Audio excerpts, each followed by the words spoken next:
Salam jumpa, salam seni, salam budaya. Kita berada dalam pameran seni rupa Harlah ke-70 ASRI dengan judul Tonggak Para Pendiri dan Pembangun ASRI. Nah, saat ini kita ada dalam sesi kurator bersama Pak Umar Hadi. Beliau staf pengajar di Prodi DKV ISI Jakarta yang juga menjadi salah satu kurator dalam pameran ini. Sesi kurator itu sendiri mengambil judul Pembangun ASRI, Pembangun Bangsa. Nah, dialog kita kali ini tentang seputar perjalanan DKV, yakni sejak STSRI ASRI ya, hingga menjadi Prodi DKV ISI Jakarta. Terus yang kedua, kita juga akan mencoba menyentuh para tokoh dan perannya, terutama dalam membesarkan Prodi DKV ISI Yogyakarta. Dan yang terakhir nih, yang semalam di WA ke saya, Pak Omar akan mencoba membicarakan lebih luas lagi tentang dua aspek dalam perjalanan DKV yang cukup penting, yaitu teknologi dan ekonomi. Begitu Pak Omar, nanti kita akan satu-satu saja. Monggo bisa menyampaikan pengantar dulu. Oke, terima kasih Pak Kosko. Ya, baik, kita memulai membicarakan mengenai ASRI tentunya tidak terlepas dari lembaga ini adalah sebuah perjuangan ya. Sejak didirikan itu oleh para seniman saat itu, memang lembaga ini berusaha untuk melahirkan seniman atau kemudian di belakang hari menjadi lebih spesifik seniman, desainer dan seterusnya.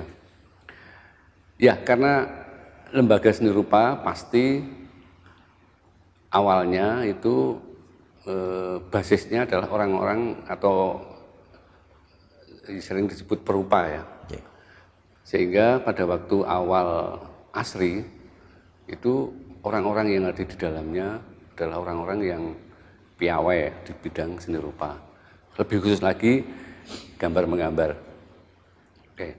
Kemudian perjalanan kelembagaan sampai pada format menjadi STSRI ASRI, dari ASRI, STSRI ASRI, dan yang terakhir nanti menjadi ISI.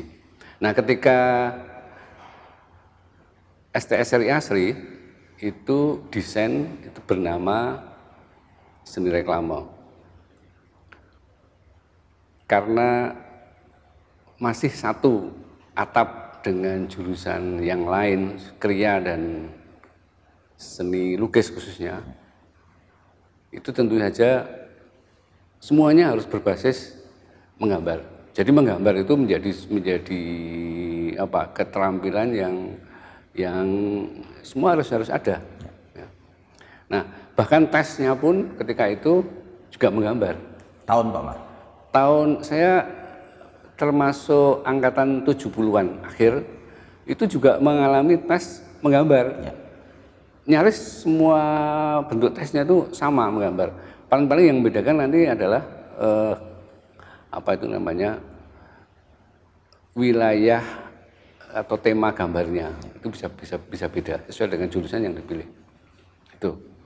Nah, saya ingin mengatakan bahwa ketika menjadi seni reklame di bawah atap STSRI ASRI, itu yang paling menonjol adalah gambar menggambarnya. Jadi kepiawaian dalam menggambar. Bahkan waktu itu siapapun yang masuk ke situ, ke lembaga itu, ya harus piawai, harus terampil menggambar. Masuk menggambar secara manual, ya. Gambar itu dalam bentuk bisa sket, bisa gambar bentuk, ya, sampai ke gambar teknik dan seterusnya. Saya rasa itu. Kemudian ketika masuk menjadi atau apa itu berfusi dengan lembaga lain, seni tari, seni musik, kemudian menjadi ISI tahun 84. Waktu itu diresmikan oleh Menteri PDANKA waktu itu, Nugroho Noto Susanto. Nah, disinilah ada perubahan yang menurut saya sangat mendasar, yaitu dari seni reklame menjadi desain komunikasi tanpa visual. Ya. Penandaan nama ini tidak hanya sekedar nama, tapi di situ ada konsekuensi. Konsekuensi apa? Ada kata-kata desain, ada kata-kata komunikasi. Jadi desain bukan lagi dengan label seni. Dan yang kedua, komunikasi. Komunikasi artinya ada wilayah yang bukan hanya sekedar, kalau secara teknis, semula ketika seni reklame itu wilayahnya masih seputar karya-karya yang flat ya, 2 dimensi, orderan atau tugas-tugas seputar untuk keperluan cetak-mencetak grafika.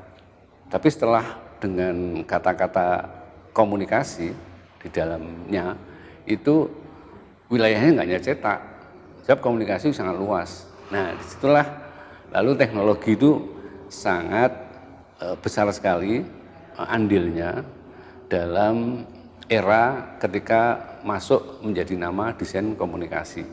Ya, stop dulu Pak Omar. Oke. Nanti itu perbincangan berikutnya. Baik, itu sekilas perjalanan dan kemudian menarik tadi ada horizon yang berbeda ya. Ketika dulu menggambar, kemudian masuknya desain dan komunikasi ini memberi penekanan-penekanan yang kemudian berbeda. Nah, tentang sosok tokoh dan peran-perannya Pak Omar, ini bisa dikisahkan. Ya, hampir semua orang yang berdiri di balik lembaga ASRI, seperti disebut, rata-rata memang basisnya adalah perupa ya. Perupa itu yang memberi keterampilan gambar menggambar. Ketika bernama seni reklame itu pernah dipegang oleh sebentar oleh almarhum Bapak Sabto Udoyo. Itu menggambarkan bahwa memang saat itu hampir semua pengelola itu orang-orang atau mereka yang berbasis seniman.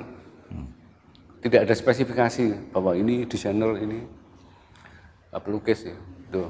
Terus kemudian setelah Pak Sabto Udoyo sebentar 60 berapa saya lupa, kemudian Pak Topo. Nah, Pak Topo ini agak sedikit ada pembaruan, terutama di soal karakter dari seni reklame, yaitu munculnya gaya plakat stil. Plakat stil ini yang mempopulerkan Pak R. Sutopo.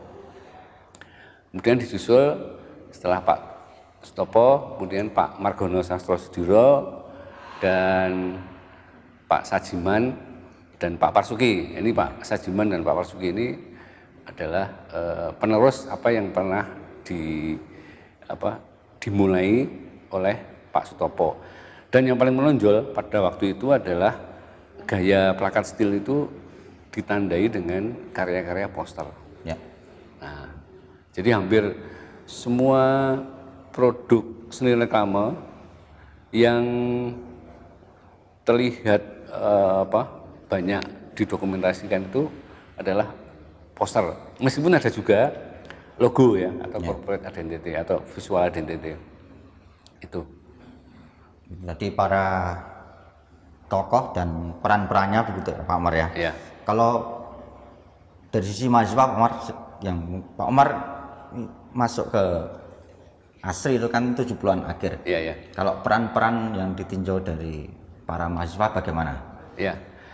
Waktu itu tahun 70-an itu ada mata kuliah yang semua jurusan harus ada, yaitu skate, menggambar, kemudian ini yang sampai hari ini masih dilestarikan namanya desain elementer. Ya. Itu semua harus belajar itu. Sehingga waktu itu memungkinkan seorang mahasiswa itu bisa mengambil waktu itu mata kuliah minor atau pilihan kalau sekarang. Itu jurusan lain dalam rangka untuk menambah skillnya. Saya waktu itu mengambil keterampilan untuk minor itu melukis misalnya gitu. Asik. Jadi seni reklame tapi belajar melukis. Nah, ini yang sebetulnya menarik ya untuk saat ini kalau itu bisa direalisasi. Tapi waktu itu memungkinkan lintas jurusan karena apa? Mahasiswanya relatif sedikit atau kecil. Apalagi seni reklame itu waktu itu belum sepopuler seperti di kafe saat ini. Saya waktu itu satu angkatan itu cuma 6 orang. 6 orang itu jangan-jangan itu yang daftar semua ya. Jadi yang daftar 6, yang diterima juga 6 jangan-jangan. Sehingga kalau saya bandingkan dengan sekarang, wah jauh banget ya. Oke. Itu. Saya ingin tahu lagi Pak Omar tentang pilihan tadi. Kan konteks yang kedua ini kan tadi soal tokoh, sosok dan perannya dari si pengajar, dari sisi mahasiswa, kemudian muncul bagaimana mahasiswa itu kemudian perannya bisa dilihat dari cara dia memilih mata kuliah pilihan. Itu kan menarik itu. Ya. Pak Omar sendiri memilih melukis. Nah, cara mengambil peran-peran pilihan ini kan juga itu tahun-tahun seperti itu bagaimana Pak Omar? Apakah ini diharuskan? Apa pilihan ini dengan sadar dia ambil atau yang tersedia apa saja gitu? Apa nanti dia membayangkan kalau besok saya mau jadi melukis kan gitu? Ya, rata-rata mereka yang masuk ke ASRI waktu itu, STSRI ASRI maksud saya, itu rata-rata memang pengen belajar menggambar. Ya. Tapi begitu masuk, karena langsung masuk ke jurusan namanya waktu itu. Ternyata setelah masuk di jurusan itu akan menghadapi tugas-tugas yang, loh kok saya nggak melukis? Ya karena di seni reklame memang langsung praktek berkarya, bikin poster dan sebagainya. Nah, keinginan untuk belajar melukis itu jadi tersalurkan karena ada pilihan yang memungkinkan diambil oleh mata kuliah oleh mahasiswa jurusan yang berbeda. Ya, itu tuh menarik sebenarnya. Yang seperti itu sekarang ini juga terjadi kan dengan apa itu namanya kampus apa ini namanya Merdeka. Kampus Merdeka. Jadi orang boleh memilih menu atau mata kuliah lain jurusan, lain prodi. Itu menarik waktu itu. Meskipun ya dengan segala keterbatasan yang terjadi saat itu ya. Oke, itu. Sempat jadi obrolan yang panas nggak tahun itu Pak Omar? Saya ngambil melukis atau mungkin teman lain ngambil apa gitu? Nah, yang terjadi adalah gini, ternyata tidak semua mahasiswa lukis itu kalau melukis itu dengan mahasiswa yang minor itu yang minor lebih jelek, belum tentu. Jadi ada kalanya juga, loh ini anak reklame kok gitu. bisa ngelukis. Nah, itu seperti itu. Nah, itu kan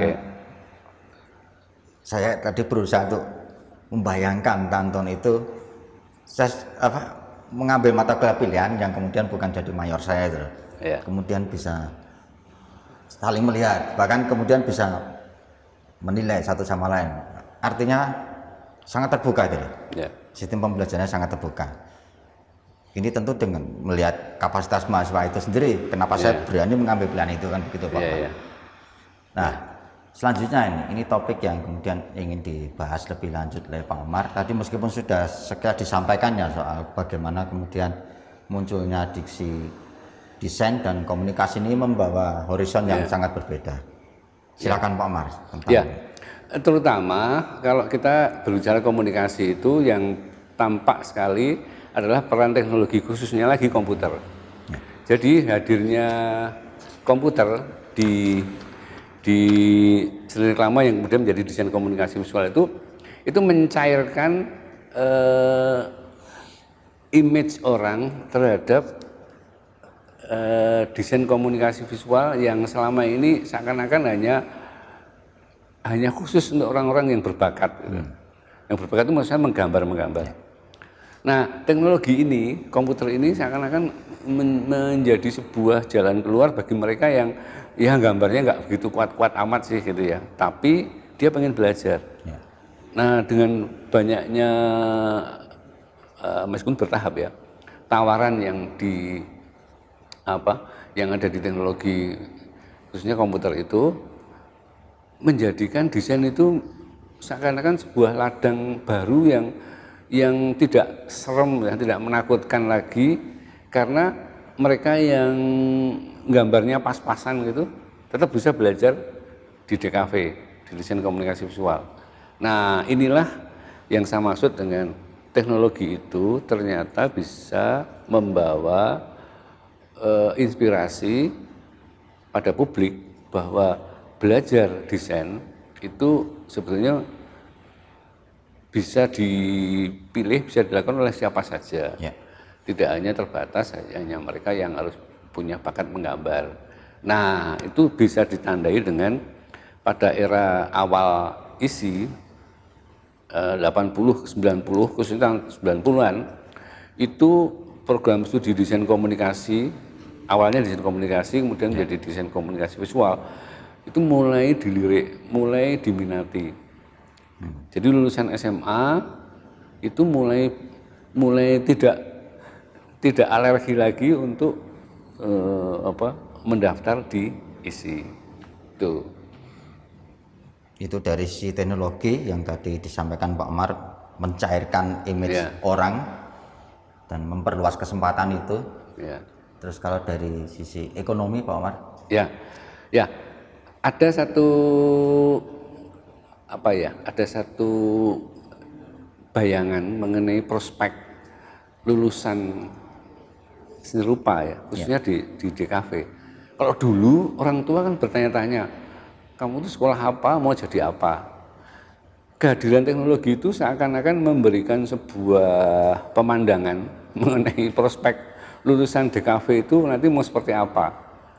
Yang pasti itu pada waktu itu eranya adalah era cetak, karena pada pemerintahan Orde Baru itu media televisi kan iklannya kan sempat di stop. Di stop karena dianggap bahwa itu mengajak masyarakat jadi konsumtif waktu itu ya. Nah, akibat di stopnya tayangan iklan di televisi waktu itu hanya didominasi oleh televisi nasional, TVRI ya. Itu lalu ini menjadi sebuah ladang baru untuk media cetak ya, itu menjadi media komunikasi yang efektif. Nah, eksplorasi di bidang cetak ini seakan-akan disambut dengan dengan gembira oleh teknologi, khususnya komputer. Komputer menyediakan sejumlah fasilitas yang memungkinkan untuk mendesain keperluan cetak itu menjadi sesuatu yang menyenangkan, bahkan menghibur. Jadi mendesain itu bukan sebuah pekerjaan yang berat, tapi kayaknya malah jadi hiburan. Nah, ini yang saya maksud teknologi. Terus yang kedua, selain itu lebih menyenangkan, teknologi juga memberikan inspirasi. Oh, berkarya dengan ini, dengan teknik itu bisa menghasilkan efek-efek seperti ini. Itu juga nggak terbayangkan sebelumnya ketika masih manual. Nah, itu yang saya maksud, teknologi itu demikian banyak memberikan kontribusi sumbangan bagi perkembangan desain komunikasi visual, bukan hanya prospek lapangan kerja, tapi juga inspirasi dalam berkarya yang sekarang lebih luas lagi. Ya. Tadinya kita mencoba mengharapkan dapat penjelasan ekonomi, ternyata lebih luas, politik ekonomi. Ya. Betapa cetak kemudian sangat jadi menghibur, jadi istilahnya banyak diminati, karena dari sisi televisi tadi ada pembatasan dari pemerintah kan Pak Omar. Ya. Ya, ini politik ekonomi, ya. Politik ekonomi. Otomatis politik. Ya, ya kalau sekarang mungkin bagaimana kemudian media itu bisa memperluas kesempatan-kesempatan untuk menjadi desainer. Baik, itu saja Pak Omar, atau ada lagi yang ingin disampaikan dalam rangka talk show dengan tema kita ini? Saya sangat mengapresiasi setelah era masuk 2000-an itu muncul generasi muda lulusan DKV yang sudah mulai punya banyak posisi di berbagai bidang profesional desain, yang ada sejumlah nama, tapi saya lupa ya. Tapi intinya saya sangat bangga dan senang karena kontribusi dari DKV bagi pembangunan ini ya, itu bisa diperankan oleh teman-teman lulusan, khususnya yang tahun 2000-an ya, yang sekarang mereka sudah punya tempat lah sebagai orang-orang yang menentukan arah dari desain di Indonesia, ya. Baik sebagai akademisi, praktisi, ya, maupun peneliti juga. Ya, saya rasa itu. Satu pertanyaan terakhir, Pak Omar.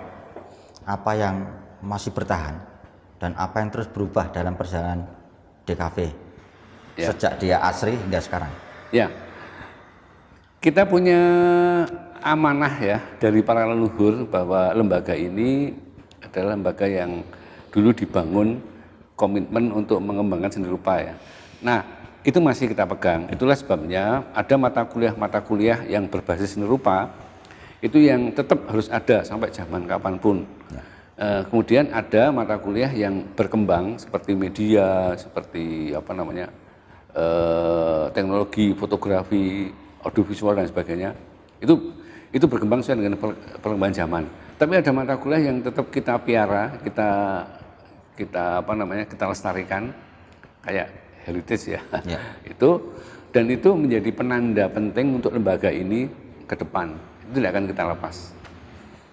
Baik, itu tadi bincang-bincang kita dalam apa ini? Saya kok lupa lagi. Sesi kurator bicara. Kita berada di ruang pamer Galeri RJ Katamsi Yogyakarta. Saya lupa memperkenalkan diri saya Widiatmoko, sering disebut Pak Goswo tadi Pak Omar, dan saya ditemani Pak Omar, masuk ke ASRI tahun 70-an akhir. Mungkin itu saja, semoga dialog kita bisa memberi gambaran dan inspiratif untuk langkah kita bersama ke depan. Monggo Pak Omar. Oke, ya. Terima kasih atas kesempatan ini. Semoga ini memberi manfaat ya bagi masyarakat luas dalam rangka Harlah ASRI yang ke-70. Terima kasih.